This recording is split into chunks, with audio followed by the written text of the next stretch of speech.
अखिल भारतीय स्वामी समर्थ गुरुपीठ कृषी विकास आणि संशोधन चॅरिटेबल ट्रस्टतर्फे येत्या 25 ते 29 जानेवारी दरम्यान नाशिकमध्ये जागतिक कृषी महोत्सव होतोय। या महोत्सवाची तयारी आता अंतिम टप्प्यात आली आहे। या काळात जवळपास 5 लाख शेतकरी हजेरी लावतील असा विश्वास आयोजक आबासाहेब मोरे यांनी व्यक्त केलाय। नाशिकमधील डोंगरे वसतिगृहावर कृषी महोत्सवाची तयारी सुरू आहे। यावेळी पत्रकार परिषदेत आबासाहेब मोरे यांनी श्री स्वामी समर्थ सेवा मार्गाच्या विविध उपक्रमांची माहिती दिली। कृषी महोत्सवाचं हे 6वं वर्ष आहे। यात सहभागी होणाऱ्या शेतकरी, शास्त्रज्ञ, कृषी साहित्यिक, विद्यार्थी, उद्योजक यांची संख्या दरवर्षी वाढतीये। कृषी महोत्सवाच्या उद्घाटनापूर्वी 25 जानेवारीला सकाळी 8 वाजता कृषी दिंडी काढण्यात येईल। जागतिक कृषी महोत्सव हा शेतकऱ्यांसाठी आयोजित केलेला कार्यक्रम आहे।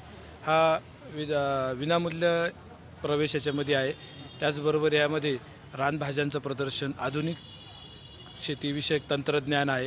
याच्यामध्ये जे काही पारंपरिक ऋषीमुनींनी मांडलेली वैदिक काळातली शेती त्या संदर्भात पण माहिती आपण इथं दिलेली आहे। त्याचबरोबर शेतकऱ्यांचा जो शेतमाल आहे त्याला डायरेक्टली ब्रँडिंग अंतर्गत मार्केट कसं चांगलं देता येईल याच्यावर पण इथं मार्गदर्शन आणि प्रॅक्टिकली आम्ही इथं नियोजित केलेले आहे। त्याचबरोबर प्राचीन काळातलं पारंपरिक जे गाव होतं 12 बलुतेदारांचं ते पण आम्ही इथं वसवलेलं आहे।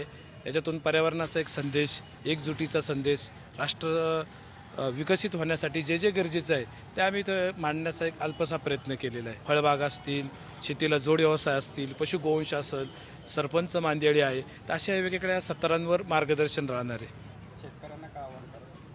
शेतकऱ्यांना एकच की याच्यातून जेवढं घेता येईल आपल्याला तेवढं घ्या, कारण हे आपल्या सर्वांच्या हितासाठी आहे आणि याच्याशिवाय आता आपल्याला पर्याय नाही। कारण शेतीला एक जोड व्यवसाय पाहिजे, कमी पाण्यात कमी खर्चातली जी शेती आहे ती इथं बघायला मिळणार आहे आणि त्याच्यातून शेतकऱ्यांचा निश्चित लाभ होईल।